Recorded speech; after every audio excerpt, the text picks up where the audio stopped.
lamentavelmente, tem apresentado aqui todas as provas, não precisa inventar nada, está tudo documentado, desde o Estatuto da Federação Espírita Brasileira, que determina Brasil, coração do mundo, pátria do Evangelho, como obra estatutária, obrigatória, exposição a ser posta em prática por todas as sociedades espíritas do Brasil. Um Jesus completamente bobalhão, uma historiografia ufanística, igualmente bobalhona, só que causa lesões horrorosas à melhor compreensão da realidade. Assim como a eleição estapafúrdia do sistema capitalista como promotor da concórdia universal,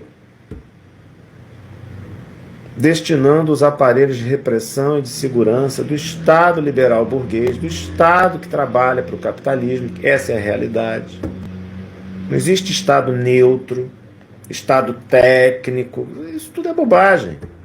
Existe um Estado liberal burguês, está dentro dessa conjuntura.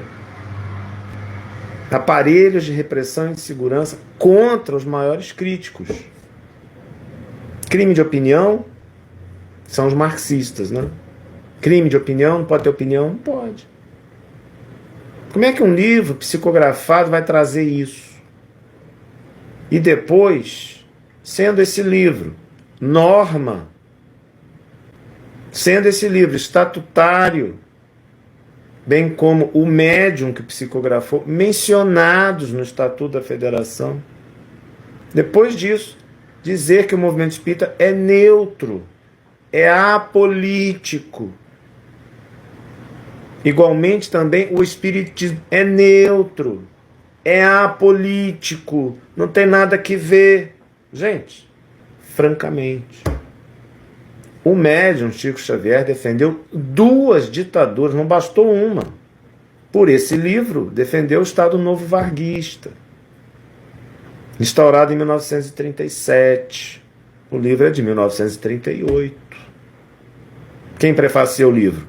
Emmanuel, o mesmo que prefacia todo o André Luiz, que é a doutrina oficial sobre a vida depois da morte no espiritismo hegemônico, e tantos outros itens que por ali aparecem. É o André Luiz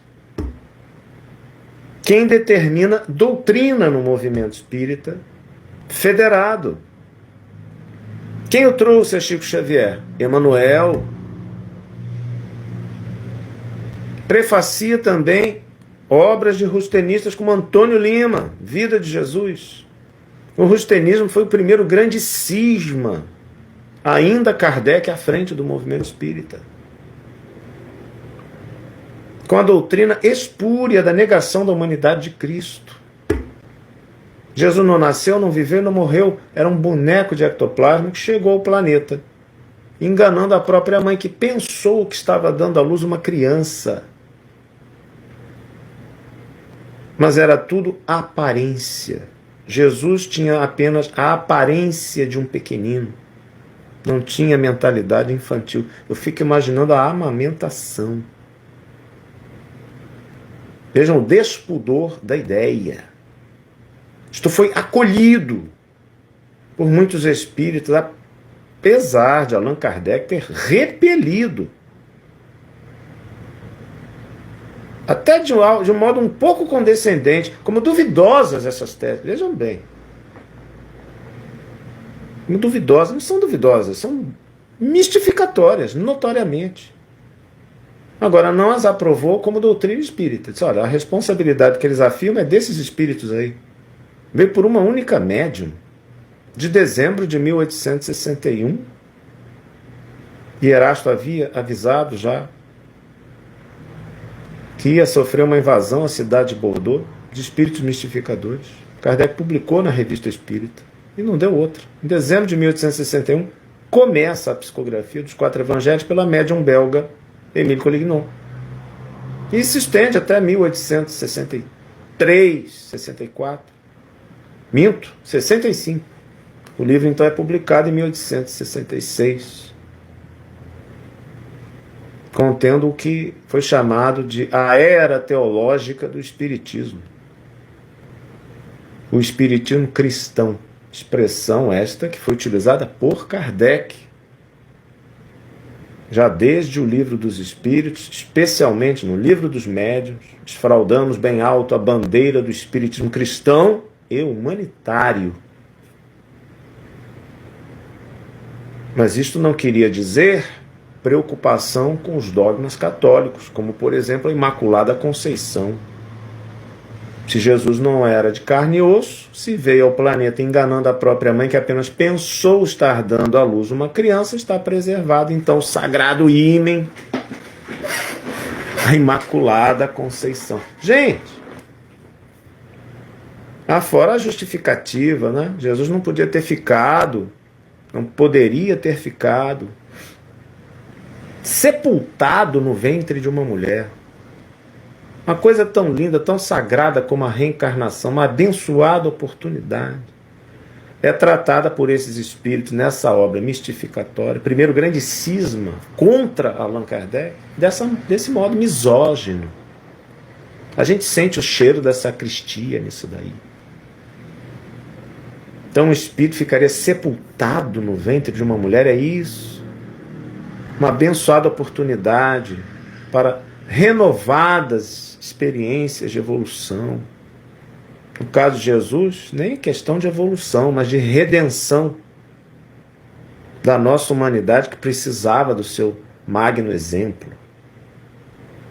Tudo isso foi acolhido pela Federação Espírita Brasileira, desde os primeiros momentos, inspirada pelo tal Anjo Ismael, rustenista, mais um jesuíta do espaço como Emmanuel. Igual, mesma coisa. Estão todos juntos nesse conluio. E encontraram, infelizmente, é da lei, o semelhante atrai o semelhante. Na Terra, os eficientes estafetas. E Kardec não determinou doutrina espírita jamais. Foi traduzido, mas nunca foi obedecido, como costumo dizer. A institucionalidade, e é a mais poderosa do planeta, que é a religião federada, não tem Kardec como dogma. Muitos acusam, não, Kardec virou um dogma. Para quem virou dogma? Quando virou dogma? Antes tivesse sido dogma uma única vez. Quem é dogma é o senhor Chico Xavier, é o André Luiz, é a pílula dourada do rustenismo, que é o que aparece debaixo da psicografia de Chico Xavier. Brasil, coração, pátria do Evangelho, o Consolador. O próprio André Luiz prega a existência da queda, está em nosso lar, que é uma espécie de retrogradação psicótica pregada ali no rustenismo. Espíritos já adiantados de repente erram e são castigados na carne. A carne, a encarnação, é um castigo. Uma doutrina contrária ao Livro dos Espíritos, contrária à ideia espírita kardecista. Então eles vieram efetivamente como o espírito Erasto tinha avisado em epístola aos espíritas bordeleses, publicada por Allan Kardec em outubro de 1861. 2 meses depois, bastaram 2 meses.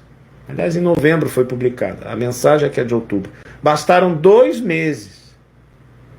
E apareceram os mistificadores. Foi quando começou a ser publicada, psicografada, a obra Os Quatro Evangelhos.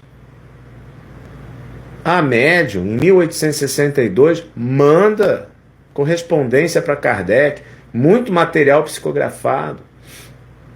Está tudo na Revista Espírita, sob o título Espiritismo Filosófico. Kardec diz, olha, não se trata de publicar coletâneas indigestas. Já avisou, olha, tem muita coisa aqui suspeita. Não basta você publicar coletâneas indigestas que só vão aborrecer o leitor e trazer uma falsa ideia sobre o espiritismo. E fez lá críticas. chegou a publicar mensagens avulsas, mas não a coletânea indigesta, né, ou as coletâneas indigestas sugeridas pela médica. Certamente já ficou melindrada também. Em 1863, Kardec publica um artigo sobre a não retrogradação do espírito. Naturalmente, porque chegou a ele o conhecimento das doutrinas que estavam sendo recebidas. É uma antecipação crítica às doutrinas que foram publicadas apenas em 1866, nos 4 evangelhos. Então, não foi por falta de aviso que esta bobagem não deixou de ser cometida. Não foi por falta de aviso. O Kardec avisou, Erasto avisou. Tudo documentado na Revista Espírita, que é o maior acervo do espiritismo no seu aspecto crítico, analítico, filosófico e histórico e dogmático. Perdão, crítico, histórico e dogmático. Crítico, histórico e dogmático. É o cansaço, meus amigos, e certas tensões emocionais. Peço as preces de vocês. A gente é humano, está na carne, né? Mas esse mistério não pode parar, eu não tenho luxo, né, de ficar meditando sobre os meus problemas, certo? A gente é humano, mas a gente tem que seguir em frente. E essa luta não é fácil contra esses jesuitinhas do espaço. Eles pegam a gente também. Pegam quem a gente gosta. Esse cenário aqui, né, é terrível sob o aspecto da obsessão. É como o gato que tocaia o rato. Está tudo explicado na doutrina espírita, mas ninguém quer essa doutrina, de verdade.